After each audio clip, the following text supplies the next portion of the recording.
Recently, my husband was asked to go under a re-examination for his company's health checkup. I suppose this is what happens when you enter your late 40s. Maybe we need a full medical checkup instead of just an annual health checkup. John, my husband, has a chronic disease, and I've always been worried. I'm Lisa. I've been married to John for 20 years. Our only daughter, Dana, has turned 17 and she's applying to college this year. Despite all the ups and downs over these 20 years, I was relieved to see our daughter grow this old enough. I have kept my family together while working part-time at a bakery in front of a train station.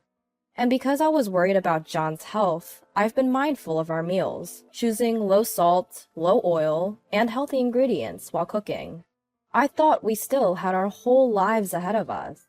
But John disregarded my feelings and acted a fool. That was what happened one evening. John came home early. What happened? You're home so early. I ate too much during lunch, and now my stomach is upset. He wasn't speaking in his usual aggressive tone. Because John has a chronic disease, I thought about taking him to the hospital. But he said, I'll be fine after a little sleep. Just let me rest. So, I decided to wait and see. And after 3 hours, something seemed off with John. John was panting, struggling to breathe, and complaining of pain. Are you okay? I decided to take him to the hospital right away. He was laid on a bed in the treatment room, and a nurse came in. The nurse was surprisingly heavily made up. Are you all right? I'm going to take your blood pressure now. How high was your fever? It was 99.3 degrees.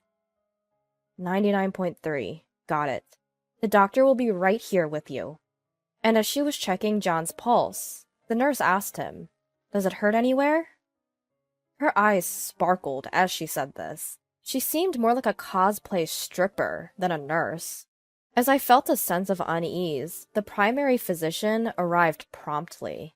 John had to be admitted for further testing, and then the doctor informed us of the results.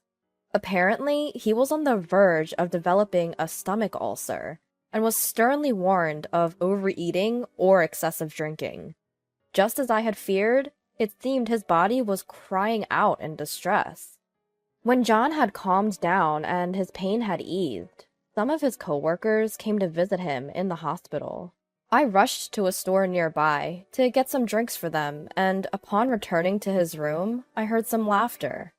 I only saw his male colleagues come visit him, but I heard a woman's voice.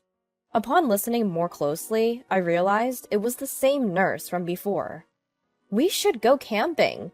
It's great to clear your head and breathe in the mountain air. Let's all go together, boss. I can borrow my dad's car. I heard that camping empty-handed is a trend now. That's right. It's called glamping. They provide everything, from food to equipment. I'll come along, and it would be a great rehab. That sounds great. Let's go after I get discharged. You're quick to make decisions. Way to go, boss! What are you talking about? I see. Everyone loves you. I was taken aback. The idea of a patient and a nurse planning to go camping while he's still hospitalized. My husband is in the wrong too, but I couldn't understand what the nurse was thinking. He's strictly been told to not binge eat and drink, yet he's going off camping? Unbelievable. I pretended not to hear, entered the room, and handed some drinks to his colleagues. A few days later, John got discharged. He had fell in love with the young nurse while he was hospitalized. I kind of knew this, so I wasn't surprised. You leave this house! With my pleasure, but don't call me even if anything happens later. I happily granted his wish for a divorce, and so taking Dana with me, I left the house. But Dana seemed upset. What's this all about? Just telling us to leave without no heads up? What is that grown man even thinking? Well, he's always been like this. But I do feel somewhat relieved. No way! I'm not forgiving him. He used you, like a housemaid, cheated on you, and brought up divorce. We can't let this slide. Let's get back at him. It's okay. No need for that. He will see hell very soon. Huh? Mom, have you already planned something? Not exactly. I don't think of him as my father anymore, and I'll never see him again. He really gives me the creeps. What's with that man? Pisses me off. I'm sorry it has to come to this. But you know, Dana, the only thing I'm grateful to your father for is you. I'm so glad that you came into my life. Mom, you don't need to be grateful for that. He's the absolute worst. And he deserves to go to hell. I despise him so much. And then, half a month after the divorce, I got a phone call as I was arriving at my bakery for work as usual. It was Anna, the nurse who my ex-husband cheated on me with. Anna wanted to meet after work, saying she had something to discuss. I reluctantly agreed to meet her.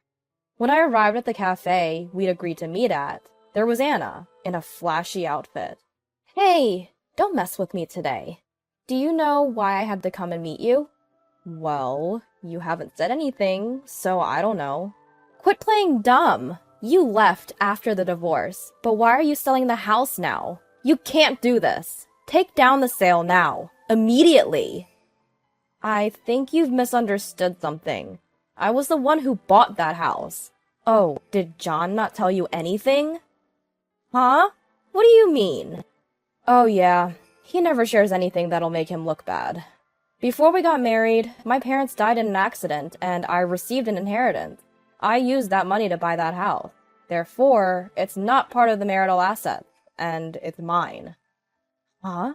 So, you mean John doesn't own a house? That's correct. I wonder if he told you that he owned the house. I don't think it's possible for him to buy a house at his age. So, we're going to be living in a rental forever? I didn't know. He said he was going to sell the house and buy a high-rise condo. He lied to me. Well then, he's nothing but a broke old man. I sympathize with you. But you're married, aren't you? And you even have a child. I'm going to hold you accountable for this. I have filed a claim for damages. I think your husband will be filing for damages soon as well. Huh? My husband knows about this? Of course he does. Cheaters always get exposed in the end. He said he would claim child support, as well as damages, to make you pay for this. What do I do now? It seems that Anna's plans didn't go as she had expected, and she was deep lost in dark. Although I didn't mention this at the time, on the advice of my lawyer, I sent a certified letter to my husband's company regarding his affair. His company goes by a philosophy that a man who can't protect his family can't protect their company either, and thus only those that have a peaceful family are promoted. If they find out that his affair was the reason for our divorce, he will certainly be taken off the promotion track. He's been working hard to be recognized as a great worker to secure a promotion, so this will be a huge blow to him and ruin everything for him. Moreover, the director of the hospital where Anna works is Anna's father-in-law, who seems to be a well-known figure in the medical community. He's always disliked dishonesty, though it's almost certain that her divorce will be unavoidable. Apparently, Anna had been determined from the start to marry a doctor, which was why she became a nurse. Once she got what she wanted, she was only concerned about herself, and sought a joyful life. That's what led to her affair. She got married to a doctor, and her dream came true. But she ruined it all by having an affair. I have no idea why she even went down this track. I was aware of Anna and my husband's affair from the time I was at the hospital. The day my husband was admitted, I happened to run into a nurse in the hallway, Tina, an old friend of mine, and we were both surprised. I didn't know that Tina was here. I felt relieved knowing she was there, and we had dinner together after a long time. Tina told me about Anna's affairs, and I was shocked to hear about such a scandalous nurse. However, I wasn't concerned about her having an affair with my husband, since he was already 47 years old. I couldn't believe he would have an affair at this age.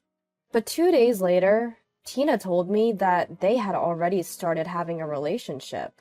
Thanks to Tina, I was able to brace myself for the worst. So, when my husband told me to leave, I thought the time had finally come, and I agreed to the divorce without hesitation. The only thing I could get from a man with no property, no cash, nothing at all, was alimony.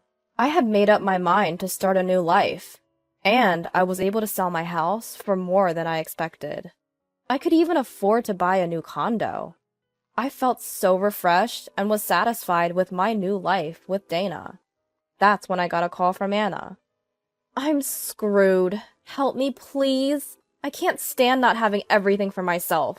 That's why I wanted to make John mine, but I never intended to leave my husband. I finally got my long-desired doctor. So, what? I don't understand how that leads to an affair. You know how things can be tempting at times, right? My husband was always studying to become a doctor, so he didn't know how to have fun and was boring. So when I met John, who knew how to enjoy himself and was reliable, I got tempted to have fun with him. I'm sorry, but I want you to talk to my husband. If it's money that you want, I'll pay you enough. Huh? Why would I talk to your husband? Please, tell my husband that there's nothing between John and I. Let him know that John was the one flirting with me, and I did nothing wrong. I'll just act like I was troubled by it all. Please help me out. Can you please do something? Huh? What are you talking about? My husband is stern on getting a divorce from me, but I don't want to divorce him. I'll give John back. So please help me. I'll pay you a good amount if you do. Please help me. Anna seemed to be truly in distress, pleading to me. I couldn't help but laugh inside. She thought she was stealing my husband, but at the end, she had her life stolen by me. Then it was that night. I got a call from my husband. You! What the hell have you done? Selling the house and demanding compensation? You're taking it too far. Didn't Anna tell you? What? Why are you bringing her up? She has nothing to do with this. I met with Anna today after she reached out to me. What? It's my prerogative to do whatever I want with the house since I was the one who bought it. You don't have to be so livid. If we lose that house, I have nowhere to stay. We're divorced now, so we're not related anymore, right? We were married for over 20 years. Who was the one that betrayed their partner and cheated again? I told you not to call me even if anything happened, because I don't care. Dang it! Quit rattling! Revoke your sale immediately! I'm going to hang up if that's all you have to say. It's none of my business. You have some nerve. Fine. Anna is a nurse, so she has a good salary, and she's way younger than you. Old hags like you are trash anyway. Well, that's too bad. But Anna called you broke garbage, too. What? What? Don't you dare! And Anna, she better watch her mouth. I filed for compensation from both of them. This was the result of talking to Anna's husband, another victim, just like me. Anna's husband seemed to have noticed, and was apparently preparing for divorce. A mutual deception called infidelity, where each party seeks for others' money. There's no way such a relationship could work out. Although I knew this from the beginning, I didn't do anything about it, and nor did Anna's husband. We were delighted to let these villains free to mess with each other. But I was constantly amazed by the tenacity of those two. My ex-husband, John, had called Dana. The phone rang incessantly, so Dana had no choice but to pick it up. What? Stop calling me over and over! You finally picked up. Dana, are you okay? How's school? Are you eating properly? How's college applications going? John was asking Dana things he had never asked before. Dana put the phone on speaker, so I could hear it too. Stop bothering me! That's not a way to talk to your dad. Huh? You're not my dad. You abandoned me, remember? What are you talking about? I didn't abandon you, Dana. Let me guess. Your mom told you that, didn't she? I'm almost 18 now. I am aware of what's going on. Dana, let's live together again. Life without you is lonely. Have you lost your mind? What are you saying? You're the one who cheated on my mom and left us. I'm not calling someone like you my dad. I'll never forgive you. We're no longer family, so stop calling. Dana, are you going to abandon your dad? How many times do I have to tell you? You're the one who abandoned us. Don't call me just because your mistress dumped you. You've always been like this. It was so hard to watch Mom suffer. You're so full of yourself. You only have your interest in mind and nothing else. I'm so fed up with you. Don't say that. Please, help me. I'm all alone. If you forgive me, your mom will too. Your mom should just come back. Her ego's stopping her from coming back. She can't live without me, Dana. Please, help your mom out. Please, Dana. Shut up! Mom finally started to smile again. She's happy now that she's free from you. Don't get it twisted. I'm going to block you. Dana! Hold on! Dana! Dana! Dana was so angry, her face was beet red. She spoke up for me, with all her might. I felt my daughter's growth. I felt that Dana had grown up to be a young adult now. Once Dana starts college and gets a job, my life as a single woman will begin. It may be lonely, but I still think I'll be happy. I am convinced that my decision was not a mistake. Later, Dana got into her first choice, and we both cried tears of joy. I was simply happy that Dana's hard work paid off. Of course, we didn't tell John anything.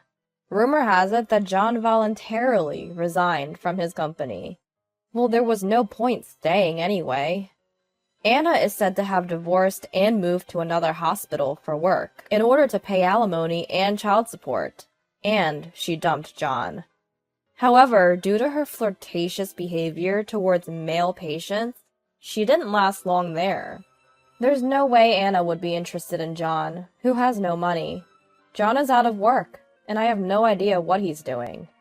I was offered an office job at the hospital by Anna's husband, and I am now working there as a full-time employee. My life is stable, and I can afford to pay my daughter's college tuition. Soon, Dana will also have her own family. I truly pray for Dana to get married to a genuine and sincere man.